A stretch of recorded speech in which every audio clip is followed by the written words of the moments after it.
और इस घर में कोई उपाय नहीं करेगा तो वो सिर्फ बहू होगी, क्योंकि बहू खुद पेट से है, इसलिए बहू को पूरी तरह आराम मिलना चाहिए।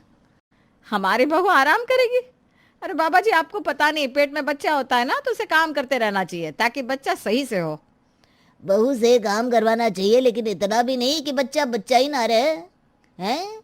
इसलिए आप अपना मुंह बंद रखो और हम जो बता रहे हैं वो चुपचाप सुनो। उल्टा बाबा, आपने मेरे बेटे को तो उपाय बता दिया, लेकिन अब मैं क्या करूं जिससे मेरे घर में बेटा पैदा हो जाए। हाँ बच्चा, तुम्हारे लिए भी एक उपाय है।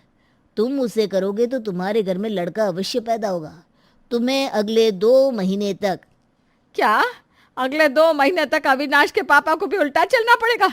हे भगवान, इनकी उम्र नहीं है उल्टा चलने की बाबा। अगर ये उल्टा चले ना तो सीधा भगवान के पास पहुंच जाएंगे। कुंती बहना, तुम चिंता मत करो, हम मोहित को उल्टा चलने के लिए नहीं कहेंगे। मोहित, अगले 2 महीने तक तुम्हें मीठे पानी से नहाना होगा। मीठा पानी गए तो पानी में चीनी घोलकर नहाना होगा। यदि तुम अगले 2 महीने तक इस उपाय को कर लोगे तो तुम्हारे घर में लड़का आने के चांसेस 80% बढ़ जाएंगे। लेकिन बाबा, वो चीनी वाला पानी से नहाऊंगा तो मेरा शरीर तो चिपचिपा हो जाएगा, और इस तरह तो मुझे चींटियाँ भी लग सकती है। इसका तोड़ भी है हमारे पास बच्चा। हर दूसरे दिन तुम सादे पानी से स्नान कर लिया करना। इससे ना तो तुम्हारे शरीर पर चींटी लगेगी, ना ही तुम्हारा शरीर चिपचिपा रहेगा। उल्टा बाबा की बात सुनकर मोहित चुप हो जाता है और ना चाहते हुए भी वो इस उपाय को करने के लिए राजी हो जाता है। कुंती बहना, अब बारी है तुम्हारी। तुम अत्याधिक बोलती हो, इसलिए सबसे पहले तुम्हें बोलना कम है, ताकि इस घर में शांति का माहौल बना रहे। और दूसरी बात, तुम्हें अगले 2 महीने तक अपनी बहू के लिए खाना बनाना होगा और उसे वही खिलाना होगा जो उसकी इच्छा होगी। अरे लेकिन बाबा। बोलना नहीं, ज्यादा बोलना नहीं है। इस बात पर अमल करो, जाओ। यदि ये उपाय कर लिया तो तुम्हारे घर में बेटा ही जन्मेगा। जी बाबा, जैसा आप कहे वैसा ही होगा। ठीक है, तो अब हम चलते हैं। तथास्तु। इस घर में शांति का माहौल हमेशा बना रहे, हमेशा खुशियों का आवागमन रहे। इतना बोलकर उल्टा बाबा वहां से चले जाते हैं। जिसके बाद सोनिया तो आराम से बैठी रहती, लेकिन उसके घर में अब सभी लोग वैसा ही करते जैसा उल्टा बाबा बोलकर गए थे। अविनाश उल्टा चलने की कोशिश कर रहा था, लेकिन बार बार गिर पड़ता। अविनाश जी, रहने दीजिए ना। अगर आप उल्टा नहीं चल पा रहे हैं तो क्या जरूरत है उल्टा चलने की? नहीं सुनिए, मैं उल्टा चल कर रहूँगा। और वैसे भी ये सब मैं अपने लिए या तुम्हारे लिए नहीं, बल्कि हमारे होने वाले बच्चे के लिए कर रहा हूँ। अविनाश एक बार फिर उल्टा चलने की कोशिश करता है, पर एक बार फिर वो नाकामयाब हो जाता है। अविनाश और सोनिया आपस में बात कर रहे थे, तभी वहां कुंती आती है और अपनी बहू से कहती है, बहू तुझे खाना है तो बता दे मुझे, मैं तेरे लिए बना दूंगी। मम्मी जी रहने दीजिए ना, मैं बना दूंगी खाना। आप मुझे बता दीजिए बनाना क्या है, मैं बना देती हूँ। अरे नहीं नहीं नहीं बहू, तू कुछ नहीं करेगी। अगर उल्टा बाबा ने तुझे आराम करने के लिए कहा है तो तू सिर्फ आराम ही करेगी। इसलिए तू मुझे बता क्या खाना है, मैं अभी बना दूंगी। इतना बोलकर सोनिया अपनी सास को फिलहाल के लिए चाय बनाने को कहती है। इस तरह कुंती अपनी बहू की हर बात मानती। वहीं अब मोहित भी चीनी वाले पानी से नहाने लगता है। अरे अविनाश की अम्मा, देखो तो ज़रा मेरा शरीर कैसे चिपचिपा हो रहा है इस चीनी वाले पानी से नहाने की वजह से। हमें तो ज़्यादा बोलने के लिए मना किया हुआ है, वरना मैं आपको याद दिलाती कि बाबा ने आपको क्या कहा था। इस तरफ समय गुजरता है और गुजरते समय के साथ वो लोग वही करते हैं जैसा उनके उल्टा बाबा ने कहा था। और अब तो सोनिया को भी ये सब देखने की आदत हो गई थी। समय गुजरता है और गुजरते समय के साथ सोनिया को लेबर पेन शुरू होता है। सभी लोग सोनिया को तुरंत अस्पताल ले जाते हैं और कुछ देर बाद डॉक्टर अपने हाथ में एक बच्चा लिए बाहर आती है और कुंती के हाथ में थमाकर कहती है, बहुत बहुत बधाई हो कुंती जी, आपको पोती हुई है।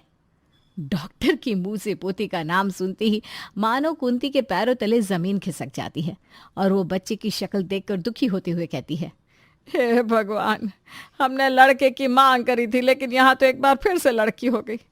हमने बेटी की चाह में न जाने क्या क्या टोटके आजमाए, लेकिन हमें मिली क्या? बेटी। भाग्यवान, अब हम कर भी क्या सकते हैं? आखिर ये भी तो हमारा खून है, इसे हम ऐसे ही छोड़ तो नहीं सकते। हाँ जी, आप बिल्कुल सही बोल रहे हैं, लेकिन मुझे तो उल्टा बाबा के ऊपर बहुत गुस्सा आ रहा है। उनको तो मैं उन्हीं के आश्रम में जाकर अच्छे से समझाऊंगी। इतना बोलकर कुंती अपनी पोती की तरफ देखने लगती है। कुछ समय बाद सोनिया डिस्चार्ज होकर अपने घर चली जाती है, जिसके बाद कुंती, मोहित और अविनाश तीनों ही उल्टा बाबा के आश्रम जाते हैं। जय हो उल्टा बाबा की। बाबा, आपने जो जो टोटके हमें बताए थे, हम सभी ने वो पूरी विधि अनुसार किए, और आपको बता दे कि हमारी बहू को बच्चा भी हो गया। अरे वाह, ये तो बहुत खुशी वाली बात है। कहाँ है हमारी मिठाई? मिठाई लेकर आई हो ना कुंती बहन, या नहीं? मिठाई तो नहीं, लेकिन आपके लिए अच्छे अच्छे शब्द जरूर लेकर आए। अरे जैसा आपने हम लोगों को कहा था, हमने वैसा सब कुछ किया, लेकिन हमारे घर में बेटा नहीं बेटी पैदा हुई है। आपने तो कहा था कि आपके किए गए उपायों को अगर हमने सही तरह से कर लिया तो इस बार मुझे बेटा होगा, लेकिन मुझे बेटे की तो शक्ल दिखी नहीं, ऊपर से बेटी दिख गई।